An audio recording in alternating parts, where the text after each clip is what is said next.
NEET தேர்வு இல்லாத மருத்துவத்துறை சார்ந்த படிப்புகளுக்கு Vinayaka mission school of allied health science, Chennai, Pondicherry, Salem. எழுதி வைத்துக் கொள்ளுங்கள். இன்னும் ஒரு மாதத்துல 90% நிர்வாகிகள் எல்லோரும் அதிமுக தமிழக வெற்றி கழகத்தை நோக்கி வரணுங்கிற வேண்டுகோள் ஆல்ரெடி கொடுத்துட்டாங்க. அதனால அண்ணன் பொதுச்செயலாளர் கேட்டுட்டு ஒரே ஒரு வேண்டுகோள் என்னன்னா, தலைவர் பேசிட்டு ஒவ்வொரு சனிக்கிழமையும் நம்மளுடைய அமைச்சர் பதவியுடைய வேலைகளை முடித்து ஒவ்வொரு சனிக்கிழமை ஞாயிற்றுக்கிழமையும் மாற்று கட்சியில் இருப்பதை நான் உங்கள் அன்புடன் வரவேற்க வேண்டும். ஜனநாயக சக்திக்கு அன்புடன் வரவேற்க வேண்டும். இது ஏதோ நம்ம பதவி கொடுக்கிறோம், பணம் கொடுக்கிறது அல்ல. இது வரைக்கும் அப்படி ஒரு பேச்சே நடந்தது கிடையாது. இதெல்லாம் திமுக சொல்லக்கூடிய சூழ்ச்சிகள். திமுக தான் பணம் கொடுக்கிறோம், பதவி கொடுக்கிறோம், அது கொடுக்கிறோம்னு வரக்கூடிய நபர்களை எப்பொழுதும் அன்போடு நடத்தியது கிடையாது. வேலை செஞ்சு முடிஞ்சா தூக்கி போட்டு போயிட்டே இருப்பாங்க. எம்ஜிஆர் அப்படிதான் தூக்கி போட்டாங்க. அதனால உங்களுடைய பணிக்கு நம்மளுடைய கட்சியோட பொதுச்செயலாளர் சரி, தலைவர்களும் சரி, நாங்களும் சரி, உங்களோடு தோல் நின்று தோளாக எப்பொழுதும் உங்களுக்கு ஒரு குடும்பமாக நாங்கள் இருப்போம். அதிமுக அழித்திரலான்னு கிளம்பி போன பலர் அழிந்து போனதுதான் வரலாறு. அதிமுகங்கிறது ஒரு ஆலமரம். அந்த ஆலமரத்தினுடைய சில இலைகள் உதிரதான் செய்யும், மரப்பட்டைகள் உதிரதான் செய்யும். ஆனா அதிமுக ஆலமரம் என்றைக்கும் அசையாமல் இருக்கும். ஆதவ அர்ஜுனா சொல்றார், 90% வந்து விடுவார்கள் என்று சொல்கிறார். திராவிட தமிழக வெற்றி கழகம் அடைந்திருக்கிற வெற்றி என்பது ஒரு மாயாஜால வெற்றி. அது முழுமையாக 8 மாவட்டங்களில் வெற்றி அடையலை. கிட்டத்தட்ட 48 தொகுதிகளில் 3வது இடம். தற்போது அதிமுகவில் இருந்து ஆள் பிடிக்கிற வேலையை அவர்கள் செய்து கொண்டிருக்கார். பிள்ளைப்பிடிக்காரனாக மாறி இருக்கிறார்கள்.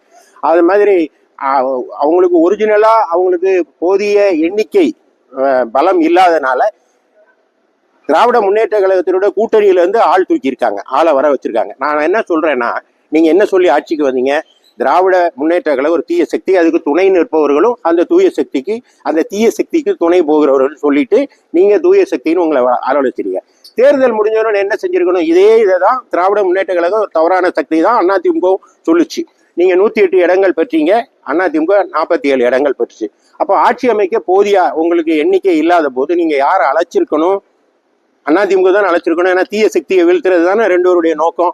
ஆனா நீங்க என்ன பண்றீங்கன்னா, திராவிட முன்னேற்ற கழகத்திலிருந்து கூட்டணி கட்சியினரை அழைத்து வந்து ஒரு ஆட்சியை அமைத்துறீங்கன்னா உங்களுடைய நோக்கம் என்னன்னா, எம்ஜிஆருடைய மரபை அழிக்கணும்னு நீங்க முயற்சிருங்க. ஆனா எம்ஜிஆர் மரபை ஒருபோதும், எம்ஜிஆருடைய புகழை ஒருபோதும் தமிழ்நாட்டிலிருந்து விளக்க முடியாது. இறுதியில் எம்ஜிஆர் தான் வெற்றி பெறுவார். இப்போ நேற்றைய தினம் முதல் கையெழுத்து சிங்கப்பெண் படை அமைக்கப்படும் போட்டாரு. நேற்றைய தினம் டோக்கில் நடைபெறா இருந்ததை கூட அவங்களால நடத்த முடியல.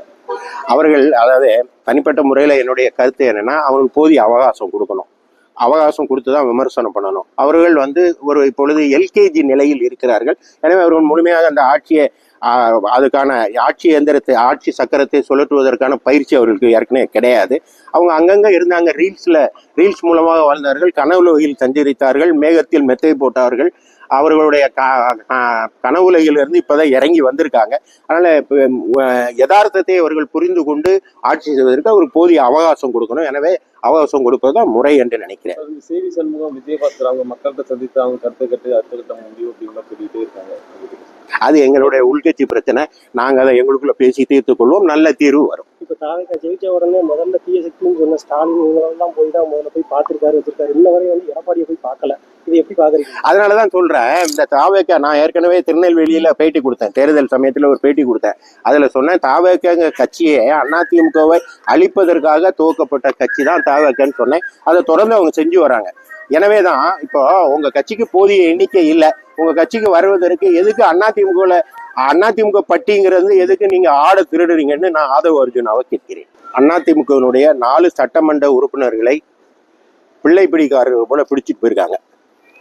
ஏதோ ஒரு வசியம் செஞ்சு அவர்களுக்கு ஆசை வார்த்தை காட்டி அவர்களை அழைத்து சென்றிருக்கிறார்கள். இந்த 4 தொகுதியில குறிப்பா 2 தொகுதி, அதாவது அம்பாசமுத்திரம், பெருந்துறை 2 தொகுதியில தாவக 3வது இடத்துக்கு வந்துச்சு. அப்படின்னா தாவக வருவதே அந்த தொகுதி மக்கள் விரும்பல, அதிமுகவுக்கு வாக்களித்திருக்கிறாங்க. அந்த வாக்காளர்களுடைய எண்ணத்தையும் பொதுமக்களுடைய எண்ணத்தையும் அதிமுகவுடைய உழைப்பையும் சுரண்டி ஜெயித்தவர்கள் ஒரு சஸ்பீஷியஸ் முறையில, மர்மமான முறையில அதிமுக விட்டு சென்றிருக்கிறார்கள். எனவே இந்த மாற்றத்தை கீழே ரிசைன் பண்றாங்க. ஏற்கனவே அவங்க மீது கட்சி தாவல் தடை சட்ட விசாரணை இருக்கும்போது அதை பரிசீலிக்காமல் அவருடைய ரிசைன் லெட்டரை பெற்றுக்கொண்டு அவசரமாக அவர்களை விடுவித்து உடனடியாக அவங்கள ஆளுங்கட்சிகளை சேர்த்தது சர்ச்சைக்குரியது. இது போன்ற கட்சி தாவல் இருக்கிற நிலையில சபாநாயகர் அவ்வாறு செய்திருக்க கூடாது. செய்தால் அது கான்ஸ்டியூஷனல் வயலேஷன், அதாவது அரசியல் சட்ட விதிமுறை மீறல். தனக்கு அளிக்கப்பட்ட அதிகாரத்தை சபாநாயகர் தவறாக பயன்படுத்துகிறார். ஏன்னா இது குறித்து ஏற்கனவே ஆள் தூக்கி வேலைகளை செய்கிறது, குதிரை பேரத்தை நடத்துகிறதுங்கிற கம்ப்ளைண்ட் இருக்கு. இது குறித்து ஆளுநரிடம் அதிமுக சார்பில் மனு அளிக்கப்படும். இதை முழுமையாக விசாரிக்க வேண்டும் என்று சிபிஐ விசாரணை கோரி நீதிமன்றத்தில் அதிமுக தரப்புல வழக்கு தாக்கல் செய்யப்படும். சிபிஐ விசாரணை நிச்சயம் கேட்போம். சிபிஐ விசாரணையின் மூலமாக இதுல என்னென்ன கைமாற்றம் நடந்திருக்கு, என்னென்ன பண பரிமாற்றங்கள், என்னென்ன ஃபேவர் நடந்திருக்குங்கிறத தெரிய வரும். அதற்கான கான்சிக்வன்சஸ், அதற்கான விளைவுகளை அந்த கட்சி தாவிய நால்வரும் சந்தித்தே தீர வேண்டும். சார், தமிழகம் டெல்லி போயிட்டு வந்திருக்காரு, இந்த திருவள்ளூர் சிலை கூட திறக்காம இருக்காரு அப்படின்னு. டெல்லி பயணத்தை பத்தி நான் ஏற்கனவே தெரிவித்தபடி இது ஒரு எல்கேஜி அரசாங்கம்.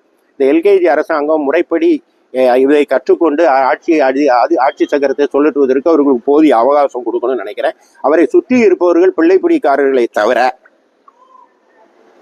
முறையான அரசு நடத்த தெரிந்தவர்களோ முறையான ஆலோசனை சொல்லுகிற குழுவினரோ அவரோடு இல்லை.